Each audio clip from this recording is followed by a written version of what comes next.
And I thought when I asked him about the criticism that he received, I thought he had a really great, genuine, and authentic, sincere answer. And he said, look, at the end of the day, love me or hate me, I don't fight to gain your acceptance, to gain your love.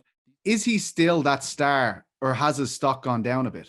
In 2019, Jorge Masvidal could do no wrong. He was the darling of the MMA world. What a year, right? Darren Till knockout, three-piece Minnesota, Ben Askren knockout, BMF title fight against Nathan Diaz.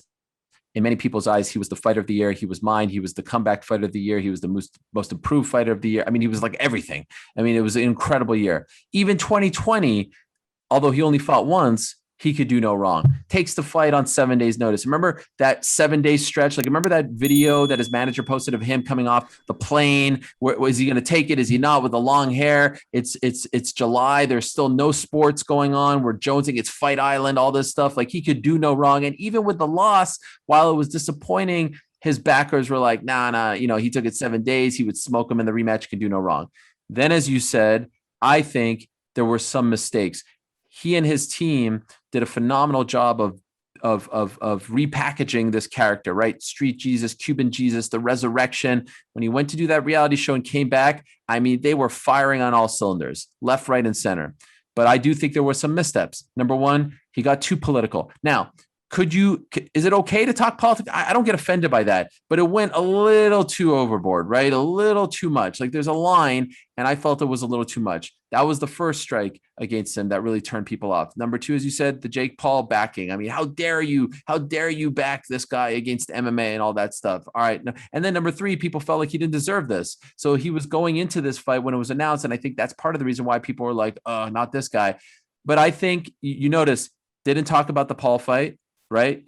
On Saturday, didn't talk about it at all. He's laid off the politics. I mean, I think it's very clear that he's laid off this, and I think they've recognized that was maybe a blunder on their part. And he got the fight, and I think he's starting to win people back. If you look at the comments, and I know we don't want to put too much stock in the comics, but if you look at it, a lot of people are like, "Man, I was mad at Jorge. I felt like he was a sellout or whatever." But now I'm back. I was reminded why I love this guy, and I thought when I asked him about the criticism that he received, I thought he had a really great, genuine, and authentic, sincere answer. And he said, look, at the end of the day, love me or hate me, I don't fight to gain your acceptance, to gain your love. These people weren't with me 10 years ago when I was sleeping in my car and my window couldn't close and it's raining in Florida and I'm sleeping with my dog and I have nothing to my name. I'm going to do things that I think are best for my family. I'm going to represent my people. I'm going to be true to myself. And if you don't like me, then so be it. And I think there's something that you can respect about that. So the comeback tour is in full effect. Now, if he loses, it's going to be tough, right? I mean, like there's only so much he can do if he loses this fight, because I don't think he gets another crack at Usman, obviously. But I think in the last 4 or 5 weeks, sorry for being so long-winded, but it's a complex question. They have done a good job of righting the wrongs of the last 6-7 months, because as good as they were in 2019 and 2020 in terms of repackaging him, you could make the case that they were that bad in ruining all the work that they did in 2019 and 2020. And by the way, this has nothing to do with my politics or what I believe in. I just think it's such a divisive topic. It's so polarizing, especially now. There was just no need for it. Like, there was just absolutely no need to be tweeting about QAnon and things like this. Like, there was nothing to be gained from any of that except hurting yourself and your brand. It's funny, right? Because in contrast, I feel as though Usman's stock has gone up a lot. Would you agree with that? I think after Gilbert Burns, I feel like, this GOAT conversation is now up and running.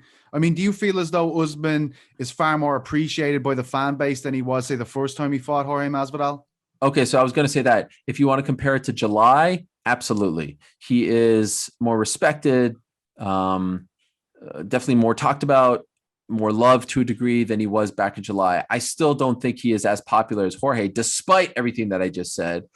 I think that sometimes people feel like he tries a little too hard to, like there was that line recently, like green panty night. I'm like, what is that? Like, geez. I mean, like, just be yourself, man. Usman's got impeccable style. I love when he dresses up. He's got an incredible resume. He's an incredible athlete, a great champion. I don't buy for a second that he's threatening GSP. GSP had 11 victories in title fights. Usman has 4. I mean, let's slow our roll just a little bit. He may be en route to that, but he's not in he's in the conversation with Woodley, with Matt Hughes, even though Matt had 9 title victories. Like, he's getting to be Pat Miletich, those guys, Carlos Condit, Johnny Hendricks, Robbie Lawler. He's starting to surpass all those guys. And that's incredible. I mean, we're talking rarefied air.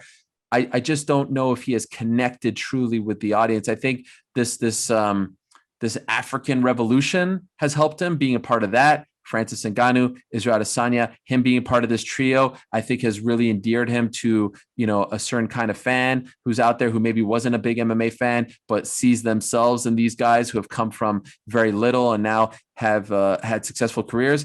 And for a guy like Usman, who maybe doesn't have the gift of gab that, say, an Adesanya or McGregor has, all he has to do is keep on winning. And if he keeps on putting out performances like he did against Gilbert Burns, that will come. Those endorsements, that popularity, that fame will come. It's just, some guys have to work a little harder for it. BBC Sounds. Music, radio, podcasts.